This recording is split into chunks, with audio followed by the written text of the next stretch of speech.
All right, everybody. Good evening. Good evening. This is Changing World with yours truly. My name is Curtis Walker, and I am the precinct chair for 3465, located here in Fort Worth of the Tarrant County GOP. All right, so it's been a fascinating week. There's a lot going on. Some things going on in Colombia. So there was this story about a female named Diana Ospina. She was disappearing or disappeared after leaving a club one night, and she was gone for 19 hours, but she has been recovered and she is safely home with her family. But it was a story that made international headlines. For those people that don't know about what it's like to live in Colombia or have not been visit, particularly the city Bogota. I've been to Bogota several times. So things like this, do happen, unfortunately, but they happen here in America as well. So it was just an interesting story, but great to report. God be glorified that she is home, safe with her family. And we are in the midst of, I'm going to put my number up in case anyone's watching and wants to call. And again, I'll give you some fair warning as I open up the chat. I can see anything that you chat, and I can just answer it live, and I can post it on the screen. But generally, I try not to do that most of the time, unless it's, it is what it is. But so we're in the middle of the March 3rd primary. So Texas primaries are open primary, which means that you can vote in either primary, the Democratic or the Republican, but you can only vote in one. So that means if you go into the polling location and you ask for a Democratic ticket, that's it. You're going to vote on the Democratic primary. If you go in there and ask for a Republican ticket, that's it. You're going to vote on the primary. So obviously there are a lot of candidates out there. Will we cover some of that? I don't know. Maybe. I think the things that we wanted to cover tonight were to talk about voter turnout. Again, I will show you the historical map of what precinct 3465 is. I know a little bit about what's been going on as far as the vote tallying or the figures or the numbers. And then also as a person that is, being a precinct chair, state assembly member, federal or congressional representative, it is a public service. And the reason I say it's a public service because you're trying to serve the public. And it is interesting as a precinct chair doing the block walking and canvassing, the feedback, the interactions that you have with people. Sometimes they can be very positive and sometimes they can be borderline. What did you just say? It is an interesting phenomenon as for myself. I remember when I was student president student body president, however you want to call it, at FTCC, and going out and speaking at different public events and engagements, having the ability and the honor of rubbing elbows with a lot of politicians. And there was something that we always thought about. It's like when you come out, when you wake up and you leave your door in the morning, you're on go. And the reason that we said that you were on go is because from that, even before that, but particularly that moment when you're in the public light, you have to carry yourself in such a way that you don't embarrass your family, you don't embarrass your friends, you don't embarrass your community, you don't embarrass the city, you don't embarrass the school, because you are a representative of that. Much the same as we say that we are ambassadors of Christ, that we try to, as I would say that the whole spiel in a nutshell is give no offense, and give no offense in anything that the ministry not blame, because you're trying to basically walk a line so that God can be glorified, and that even though people will not understand everything that you do, particularly as a Christian, and so the same thing would apply on a secular level, knocking on doors. Let me tell people, I think an alarm just went off in the background, that if there was a way for people that are in the public light to give you the information, to connect with you on a personal basis, to hear and voice your concerns without ever knocking on your door, calling you, sending you an email or some type of pamphlet, whatever the case would be, to inform you of what is going on locally, nationally, internationally, without having that direct face-to-face contact or voice-to-voice. If there was a way, somehow, we could just infuse this into you without having to disturb your peace and disturb the quality of your day, I believe that many people would do that, because it's not all of the responses or the reactions, but it's the few that do leave some scars and cause you to be a little bit tainted. Like, am I really in for this? Am I cut out for this? But nevertheless, here we are. So I just wanted to throw that out there that I hope that people, well, I know that some people do, but please do not be offended by people knocking on your door because they're just trying to present an information or present a point of view that you may or may not be aware of. Sometimes to persuade you, sometimes to encourage you, sometimes to motivate you, sometimes just to keep the status quo. But in light of the fact that they're putting themselves out there, because I can tell you this, people do not want to put themselves out there. We hide behind social media because if some people can't even deal with the fact that people make comments on it about something that they placed on social media or what the case may be. And you got to have thick skin, right? In order to be in this business or a thing similar to it. So that was my little spiel of little encouragement for all the people, the precinct chairs that are knocking on doors, that are canvassing neighborhoods, that are sending out thousands and thousands of mailers and flyers and pamphlets. And in fact, if I may, I'm going to, let me take my number down. So if I may, I'm going to put back up on the screen so you can see. Again, I am the precinct chair for TCGOP, Tarrant County Republican Party. The election is ongoing, and I am the incumbent.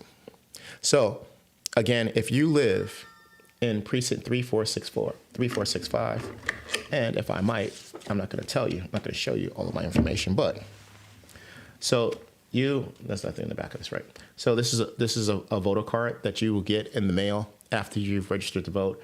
And on that voting card, in the second square to the right, there is a JPPCT thing box, and in that it tells you, information. So, but don't go by the JPPCT. Don't go by the COMPCT. It's the third square. What you need to look under is right under where it says on the left-hand side. You're going to see your VU ID, which is your voter identification number, your date of birth. And right next to your date of birth, it's going to show your precinct number. And that precinct number, like mine, because I am in precinct 3465, it says precinct 3465, and then it gives you your validity date. So it tells you, when you're registered, or you registered from X date to X date. And that is how you can know if you are in precinct 3465 or in any precinct for that matter. It also can give you information for your state district, your house district, and things of those nature. So getting back to the screen, if you are in precinct 3465, and you can see what the shaded area is, I will show you something that you will see. Because again, like I said, that knocking on doors, canvassing neighborhoods. Some people in the upper area right here by North Peach Street, in this woodland enclave, have seen this. So if you see this on your door, this is what a door hanger looks like. I think these actually came out good, to tell you the truth. So this is my name. This is the precinct. This is the date of voting, and it basically says faith, family, community. Because again, those are my three principles. And let's build great families and better communities and that give hope to everyone. And then there is a reverse side again, and it says my name, Tarrant County GOP. It gives you the date, the primary, the vote, and then it says, what if 5 minutes to vote made a better world for you and your family? Again, the three principles: faith, family, community. I think in the election season, or you see people hand these out if they were trying to gain customers or attract customers for lawn care. You see them sometimes on your door. So if this is on your door, please don't be offended by this. This is just a normal thing that many people do, whether it's political or non-political, commercial. You still see people doing this. And so this is mine for 3465. And in the next day and coming days between now and the 3rd, you will see a lot of these in the event that anyone is in my precinct and will watch this, whether it's watching it live or in the future. That is me. That is currently me right there. That is exactly who I am. And the picture is from when I was at State Senate building in Washington, D.C. And then the other picture when I was on campus. So that is literally me. This is not a fraud. And I just want to make sure that everybody knows that. So it just encourages you to vote. And I would ask you that you would really think about that. How do we build great communities? And how do we build great families? And then what if 5 minutes the amount of time that it may take you to vote, especially in this area, to ride up to North Park YMCA or Keller Town Hall to make that vote. It's free, 5 minutes out of your time to vote and to keep things going in the right direction, whether that be property taxes, and we'll cover a little bit of the propositions again. I was actually asked to be on with Bob Willoughby, and I was in Dallas at the time, and then he had sent me the link. So Bob, if you're watching or will watch, when I did get home, as I texted you, I tried to get on, but you were not there on at that time. Sorry that we missed each other, but perhaps on a different occasion we can actually get together and talk on. This would be considered social media or a live stream. So for those people that listen to Bob Willoughby and myself, there's that. So again, if you're living in this green area, you will more than likely between now and March 3rd, see one of these door hangers on your door. I have plenty of them to pass out, and I'm going to pass them out. I think that one of the things that you learn as being in public service and actually canvassing and trying to reach people is that sometimes, even as tonight, I will, full disclosure, sometimes you're just like, man, I'm just not feeling it.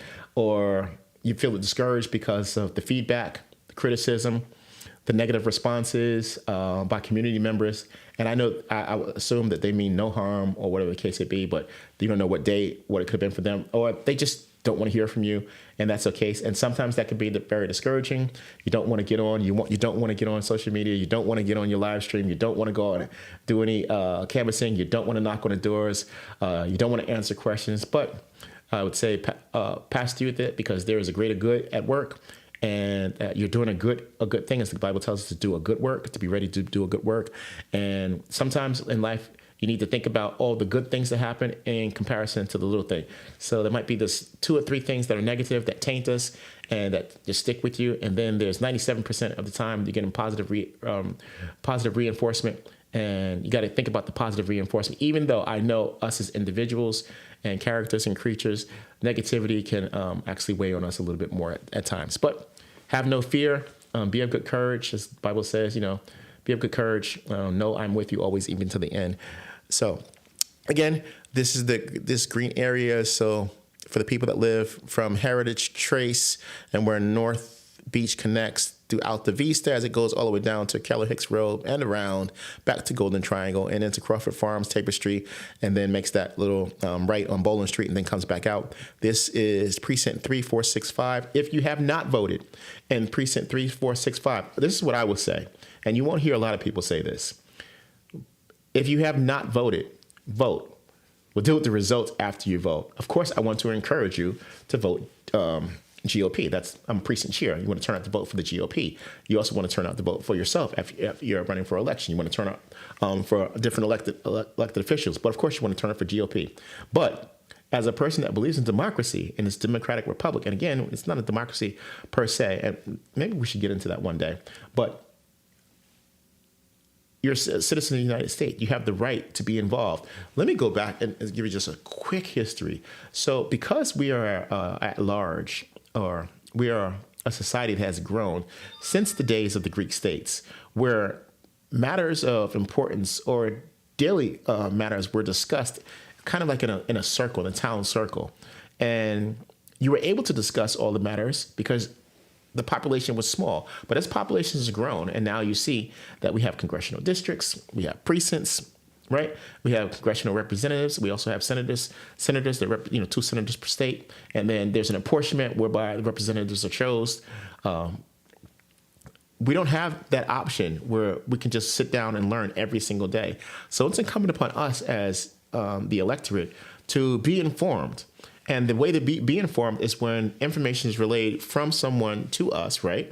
And then, of course, us taking it upon ourselves to go and investigate and to search out and try to figure out exactly what's happening on a local, on a national, and on an international level. So that is incumbent upon us. So again, this is a way of relaying that information by obviously getting you to vote and sending out emails and sending out text and knocking on doors, encouraging you. So I would encourage you, particularly, number 1, vote. Number 2, I would encourage you to vote on the principles of conservatism. That's number 2. And those are the two things when it comes to voting. But voting is ultimately the individual's choice. It is your choice who you vote for, and you have the power to make your voice be heard. But your voice will never be heard if you don't exercise that power. Okay, so again, that is precinct 3464. So for those people, be on the lookout for that. And then I'll come back on the screen. Why don't we do quickly, because we were talking about topics, let's bring this back up. Let's bring back up some of the propositions that are on the ballot again. As you can see, all 10 of them. When I was at work today and I was talking to one of my coworkers, my colleagues, as they say, right? But again, I will go back to this, right? So we say, if you for the Spanish people, you know exactly what I'm saying there. Sometimes a veces estoy loco en la oficina porque la persona habla conmigo con loca. So, they get crazy, or like even me, like sometimes I wanted to estoy loco, no quiero hacer nada, solamente quiero relajar la casa, no hacer nada. So I don't want to do nothing, right? But it's interesting because I did not think that I had any influence. I was, tell them, hey, you got to get out to vote. I tell everybody in office, you got to get out to vote and vote. And I tell people, hey, did you vote? Hey, did you vote? Hey, did you vote? Hey, did you vote? Hey, did you vote? And so my coworker was telling me today, she's like, oh, yeah, so when is the main election? I was like, well, this is the primary. She's like, yeah, but then in the fall, after they voted on these propositions, obviously these things will come back up. And she was telling me, I was like sitting there, I was shocked because she was like, oh yeah, so we're voting on property taxes. And I voted on that. And I was like, good. And she was like, she was like the Sharia law thing. And right next to us was a person who comes from Middle Eastern descent, but not per se following Sharia. And I don't know if she's even Muslim, to tell you the truth. No, I'm quite sure she's not following Sharia, though, by the way she dresses. So anyway, there was that point. And then there was the another person was involved, another colleague, and these live in different areas. We were talking about the water situation, how in a certain part of Texas, they voted for what is proposed on this proposition. They voted against that, and now they're having water issues because processes, procedures, rules and regulations were put in, and now their water situation in East Texas is not good. But they voted that in, or enough people sat out the process whereby there was a stronger delegate, a stronger electorate that voted in, and now they all regret the fact that they voted against having their own water rights. Another one that we're talking about, so we talk about property tax, and the second one that she was very clear on was the time limits for politicians. And so just to hear them that they were actually thinking about all these propositions. So we went down them again. She was like, can you tell me all of them? I was really shocked per se that they were actually listening to anything that I had to say. And these are my colleagues at work, and that they went out and they exercised their right. And so all these 10 propositions here, even though some people may not think that they have the impact on your life at this moment, but in the future, they definitely will. And sometimes your vote applies towards the future just as much as it applies towards the present. So again, those are the 10 propositions that are up. So I would encourage you to go out and vote. Vote your family, vote your community, and vote your country. And vote individually, and vote your conscience.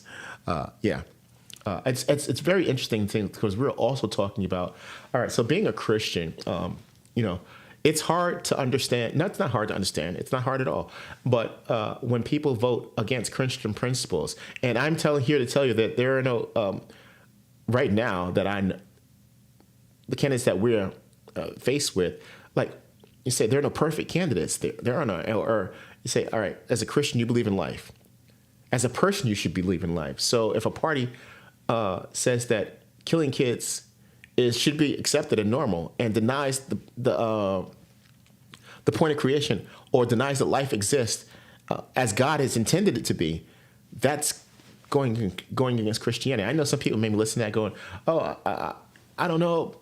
Well, God created male and female, right? So you have a party that can't define what a female is, and that is actively supporting things that go contrary to God, because we know what happened in Sodom and Gomorrah. This is not up for debate. We know this is condemned throughout the Bible, but there's a party that's actively promoting that, and there's a Christian And when I say Christian, I mean the Christians that believe that Jesus is God, that Jesus rose from the dead, right? When I say that Christians believe in the Bible, not a part of the Bible, not a section of the Bible, but the entirety of the scriptures, hallelujah, the full doctrine of God. Though that's what I'm talking about. Now, if you're one of those people and you're letting your conscience be swayed, as it says, the whole world lies under the sway of the devil. And I'm not going to turn this into a biblical session because we're talking about politics. But nevertheless, you can't. I can understand because I understand, but that goes contrary to what you say you believe. And there are many things that, and I'm not saying that one party is perfect, but I'm saying there are clear boundaries here that you're crossing and twisting in order to make that choice. That being said, I'm going to leave that up to you. Okay, because there's a lot more that we could talk about that when it comes to things. So let's get into the voter turnout. Let's do that. All right, let's bring this on the screen. And I'll put my number back up there. Again, I wear my headphones because in case someone decided that they want to be brave enough to call in, and I do encourage you to do it. If you're brave enough to call in, and then you could, I would hear you. You would not hear you because I am plugged in, and it would come across live, and there would be no feedback. You would not get that. Yeah. Anyway, all right. So on the very first date of the voting, February 17th, when early voting started, you can see the numbers here at the bottom of the screen. So initially, turnout was at 0.97%. Republicans were leading 54.1 to 45.9.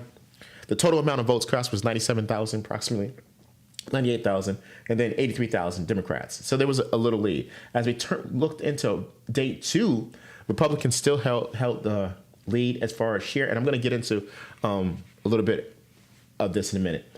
Democrats 50 to 49, and then there was 185,000 votes to 180,000.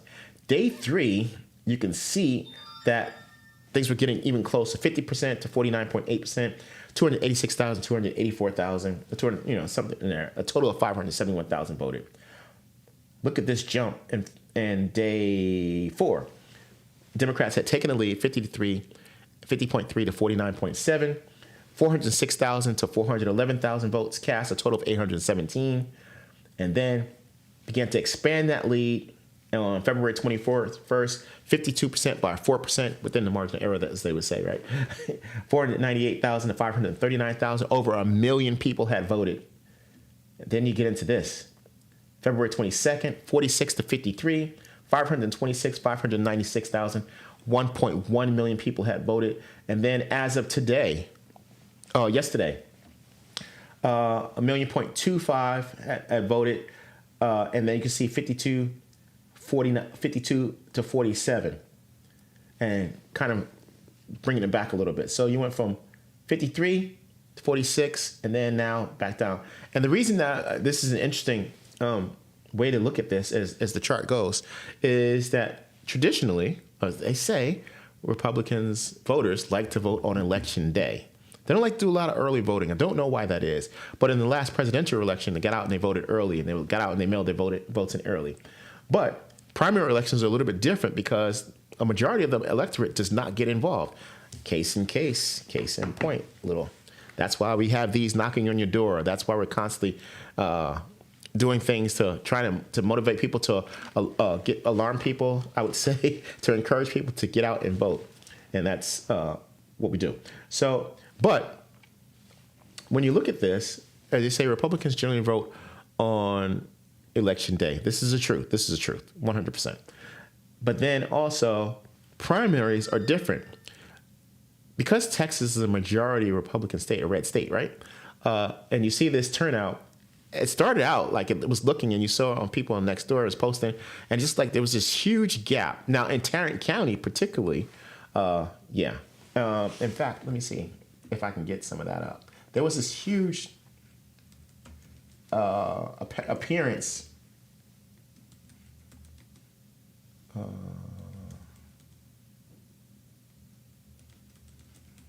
Try and get this up.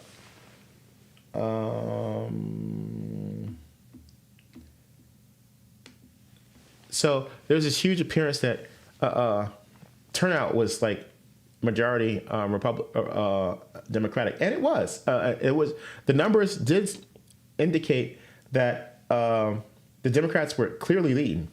But as the week goes on and you get closer and closer towards election day, what you'll find out is that those numbers start to dwindle down. The point percentages and the spread starts to get closer and closer. And that's just the way it is now. Dallas, obviously, is an area that has a lot of Democrats, so they were getting out their vote. And then they're talking right here, the party's been optimistic since Taylor Remick won the Texas State Senate District runoff election by 13 points against his Republican opponent. However, that is because there was no turnout, and there was a split Republican vote, and then they had a special election.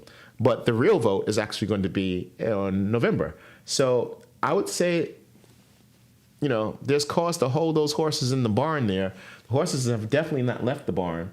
Look at Denton County. Denton County Republicans turned out during the first week of early election voting, and the margin also shrunk as the days went by. 22,000 Republicans had voted compared to 21,000. For the entire voting period in 2024 primaries, about 14,000 Democrats and more than 53,300 Republicans had cast a vote. And this is an article as a state. That's why I say I would tend to hold off on this. I'm not going to say whatever wave theory that you have going, because this is a primary, one, and then two, during the primary election, the real election, November 3rd, generally Republicans just turn out. They just turn out. But the enthusiasm in the minority obviously is clear, because they're looking to vote for the people that they want to represent them, particularly when you look at Jasmine Crockett and Tellerico. So, Democrats are out in force trying to decide which one they want to be the representative, because as someone said, they want to win. Highly unlikely, I'm going to guess it would be highly unlikely, even though in 2025, 400,000 new residents moved into Texas. So depends on where they moved, depends on how they vote, depends on how they assimilated, what type of impact that's going to be. I think Texas has over 20 million residents as it is right now. So we'll see what happens. But as I said, as the days get closer and closer to election day, March 3rd, you're going to see, I believe, that trend continue where, when things start getting serious, Republicans, the Republican voters tend to show up. All right. So let me see. We've covered the voter turnout. We've covered the precinct. What else are we going to cover right now? I think that's pretty much all that I had for tonight. I know that there is the situation going on down in Reynosa. Not Reynosa, but down in Mexico, where the leader of the cartel was offed, as I said, unalived. And there was, some definite, how could I say it?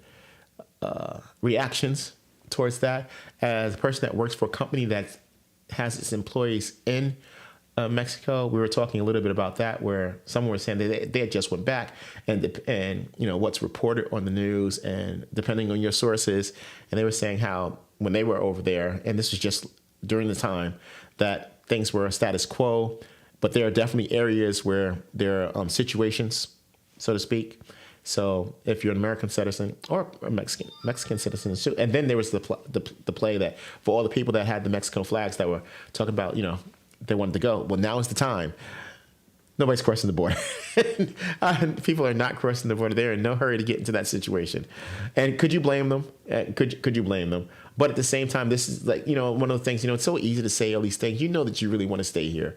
You know that you want to stay in America. You're desperate to stay in America because it's just you just call it what it is. You just have more opportunity. It's a better country. It's a safer place for you and your family and your children. There's hope in the future, and you don't want to be involved in a lot of the things that go on over there. So you just call it what it is. And then there's a better way of going about intimating those desires, and there's a right way to do it as well, right? There's a right way to do it. Do it the right way, and you don't have to look over your shoulder, as they say. So there's that situation that's going on in Mexico. And then tonight is the State of the Union address. In case you're watching it or not watching it, I advise you to watch that so you can hear about what's going on with the State of the Union. So, those are all the things that are going on. This is, again, Changing the World. My name is Curtis Walker. I am the precinct chair for 3465. I hope that you would honor me with the vote. Anybody that's watching this, or tell somebody, tell a friend, tell them to get out there and vote. And that's pretty much all that I have tonight. I look forward to seeing you again next week. You guys have a great rest of your week. Stay safe. God bless you. If you don't know Jesus, today could be the best day of your life. And I will see you next week, God willing. Bye-bye, folks.